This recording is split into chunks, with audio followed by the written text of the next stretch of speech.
Welcome back to our channel, where we share updates and untold stories about Catherine, Princess of Wales, and her royal family.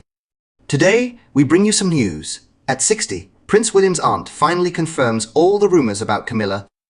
The evening was moist with a tacit melancholy as a quiet assembly of royal confidants and investigative reporters convened in a private parlour of an elegant mansion. The atmosphere was charged with expectation. Every individual there felt that the next revelation may alter the narrative that had been meticulously controlled by the palace.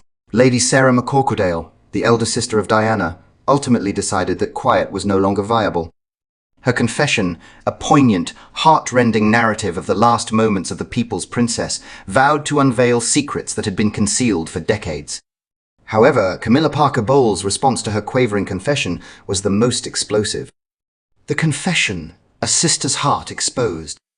Amidst the gentle illumination of vintage chandeliers, Lady Sarah started her narrative with the profound, tormenting inquiry that had plagued her for years. Why did she not wear it that night?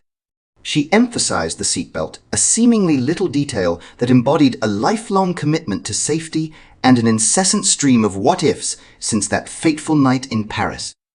With a tone that reflected both sorrow and defiance, she narrated how, as a staunch advocate of safety, she always made sure to fasten her seatbelt. However, her cherished sister Diana had failed to do so on that fatal evening, a conundrum that has incited ceaseless conjecture. Sarah's statements, imbued with grief and the burden of a concealed reality, transcended a basic narration of occurrences.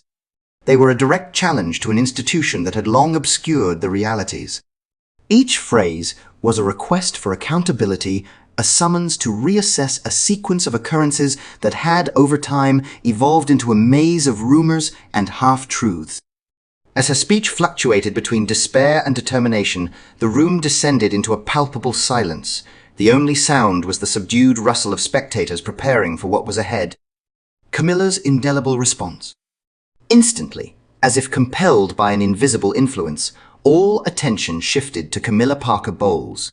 Renowned for her usually unflappable demeanor, Camilla's response that evening exemplified a juxtaposition of conflicting emotions. For years, many portrayed her as the enduring antagonist, the alleged cause of Prince Charles and Diana's ill-fated marriage. However, immediately after Sarah's confession, the composed facade that had consistently characterized her public image started to disintegrate. Witnesses noted that when Lady Sarah's account reached its most incriminating points, Camilla's eyes subtly enlarged.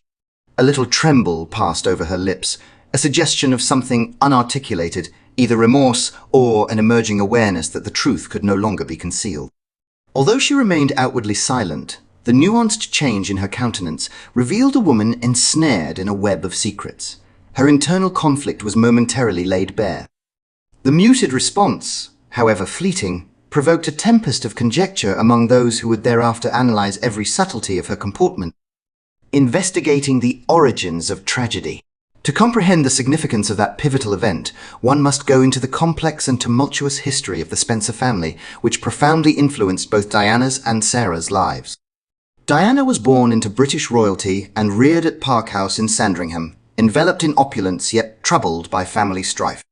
The Spencer siblings had a childhood characterized by the dissolution of their parents' marriage, a contentious split that created pervasive stress in their everyday existence.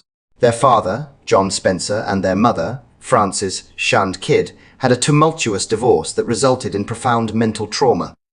This fragmentation laid the groundwork for a lifetime quest for identity and belonging. Diana found the burdensome obligations of royal duty inextricably linked to the allure of a fairy tale existence. Initially educated at home and then enrolled in renowned boarding institutions, she cultivated a magnetic allure that would eventually enchant millions. However, beyond that captivating grin was a realm of weakness and desolation. The demands of royal life exacerbated her psychological challenges, struggles with depression, episodes of bulimia, and a profound feeling of loneliness amid public adulation. The love that influenced fate was a powerful force. Prior to the fateful evening in Paris, the trajectories of the Spencer sisters and Prince Charles had been interconnected in a way that would influence their futures. Ironically, Lady Sarah had previously been associated with a young Prince Charles. In a frank interview with Time magazine in 1978, she rejected any idea of a future relationship with him, asserting that genuine and uncoerced love was non-negotiable. Her remarks, conveyed with a blend of wit and steadfast pragmatism, would thereafter stand in sharp contrast to the passionate but doomed relationship of Charles and Diana. Diana, inevitably entangled in the trajectory of royal fate, encountered Prince Charles during a family reunion in Althorp in 1977.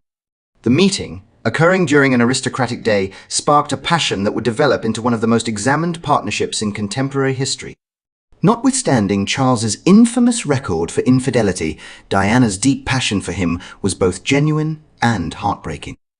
Their romance, characterized by clandestine encounters and hushed assurances, ultimately culminated in a spectacular wedding seen by over 750 million people globally.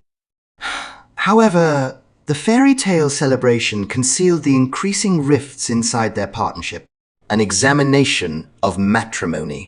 The 1981 wedding signified a worldwide metamorphosis. The reserved Diana emerged as the Princess of Wales, an emblem of contemporary empathy juxtaposed with the stringent demands of monarchy. Yet, under the facade of public admiration was a marriage fated by discord and treachery.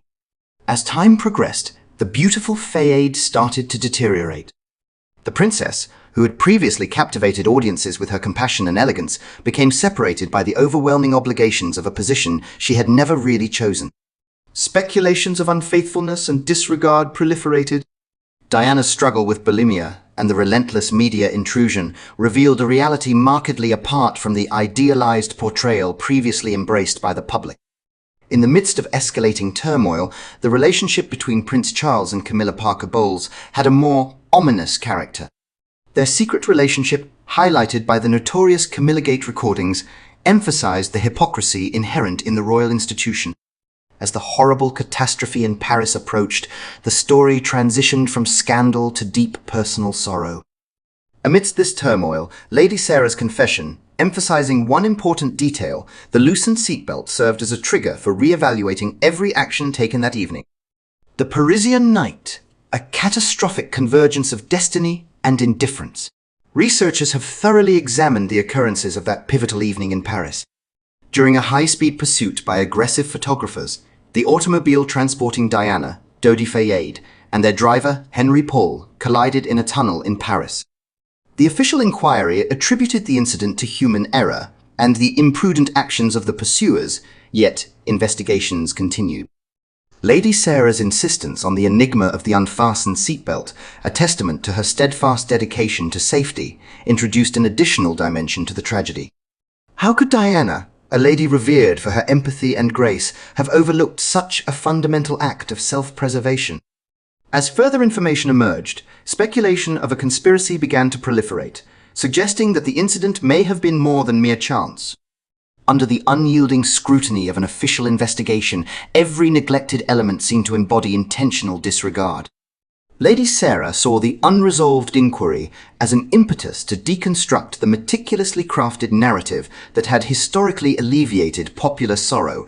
Her remarks, laden with the anguish of a sister burdened by unanswered questions, confronted the institutions that had inadequately safeguarded her cherished Diana. The unvoiced turmoil within Camilla. Following the confession, all focus shifted back on Camilla Parker Bowles. She had been vilified by the public and media for decades as the interloper responsible for the dissolution of a royal marriage. On that melancholic night, her response revealed depths hidden under a veneer of calmness. Observers said that when Lady Sarah articulated the distressing details of that Parisian evening, Camilla's eyes revealed an unexpected surge of emotion. For an instant, her typically reserved demeanor transformed into a semblance of contrition. This nuanced alteration, almost undetectable but laden with meaning, indicated a prolonged internal struggle that had remained under the surface. Could it be that Camilla had likewise suffered from the unyielding currents of secrecy and guilt? In that little time, the meticulously preserved poise of a lady adept in exercising influence in obscurity was briefly disrupted. The response was not explosive. No tears or shouts disrupted the moment, but its stillness was more potent than any yell. For attendees, it indicated that the emerging story was not only a public scandal, but a profound personal confrontation with a past filled with ethical compromises and unvoiced realities. Examining the concealed objectives. In the subsequent days and weeks after the confession, the investigative apparatus of journalists, royal observers, and independent specialists activated vigorously. Investigators rigorously re-examined each piece of evidence and statement.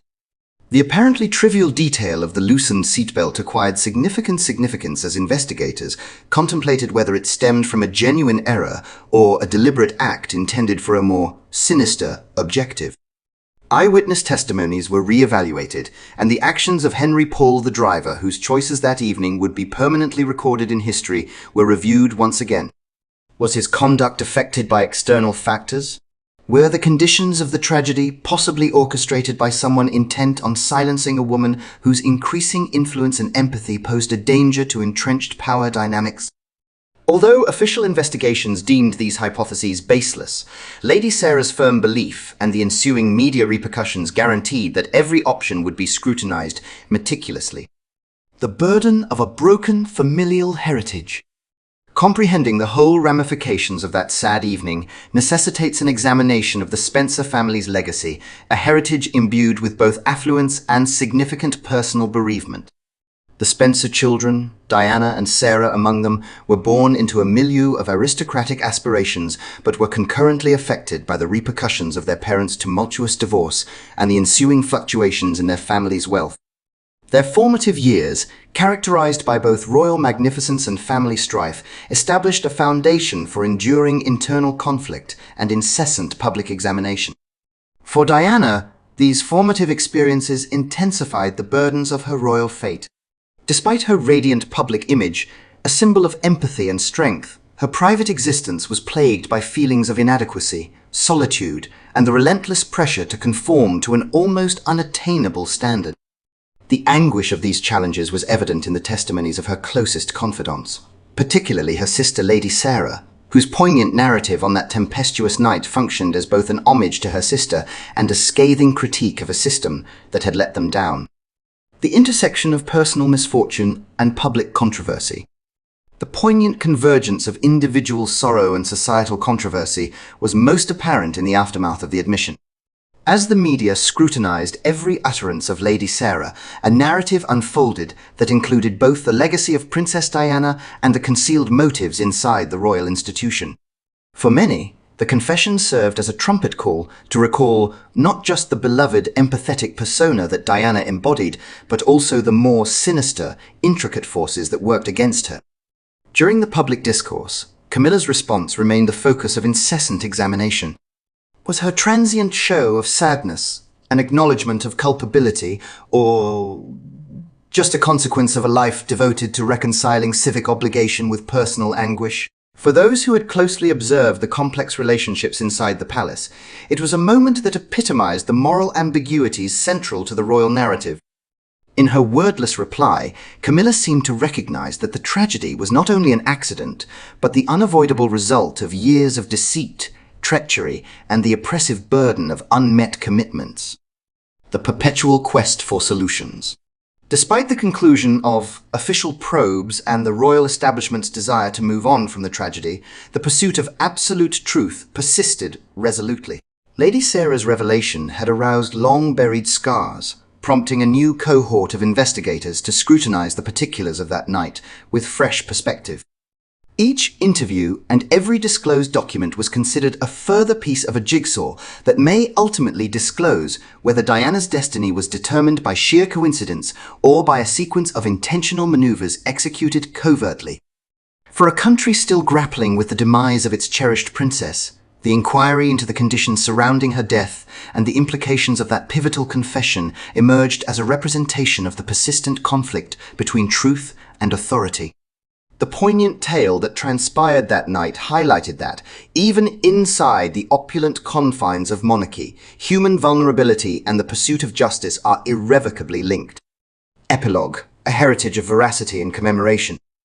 As months passed and the reverberations of that poignant revelation diminished in the news, the memory of Princess Diana remained prominent in public awareness. Her life, a fragile tapestry of luminous compassion, personal sacrifice, and unwavering vulnerability, persisted as a lasting emblem of hope and sorrow. Lady Sarah's revelation illuminated the events of that night in Paris and compelled the country to face the unsettling truths obscured by the royal fayade. Camilla, a lady whose muted, conflicted response had momentarily exposed the concealed toll of a network of secrecy and treachery, was next. In the hushed aftermath, while palace insiders and the global community sought explanations, Camilla's attention remained fixed on the truth that had been repressed for too long. For many, that singular, ephemeral expression served as a reminder that underneath every meticulously crafted public persona was a human narrative, one characterized by suffering, remorse, and an unwavering quest for atonement.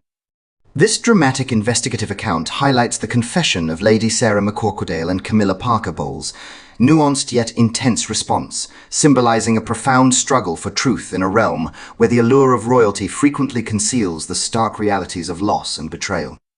As journalists, historians, and royal observers strive to reconstruct the details of that tragic evening, the narrative of Princess Diana endures as a monument to the persistent nature of truth, a fact that, regardless of how deeply it is concealed, will inevitably want to be acknowledged. For each whispered rumor, every vague detail, and every tear shed in silent remembering, there exists an unarticulated promise that the whole narrative will eventually be revealed. The path to that day is laden with suffering and dispute, but it is a trip that must be pursued in the name of justice and in remembrance of a princess whose radiance endures even in the bleakest recesses of history.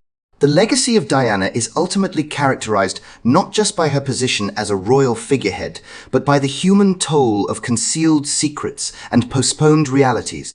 This heritage urges us to go deeper, to interrogate the tales transmitted through generations, and to uncover the authentic, unembellished accounts of those affected by both love and grief. As the investigation progresses and additional voices contribute to the pursuit of answers, one fact remains indisputable. The confession that broke the silence and the brief glimpse of contrition in Camilla's eyes will be permanently inscribed in history, a testament that even within the esteemed realms of royalty, the truth cannot be suppressed. Thank you for watching the video. Please let us know your thoughts, and goodbye for now.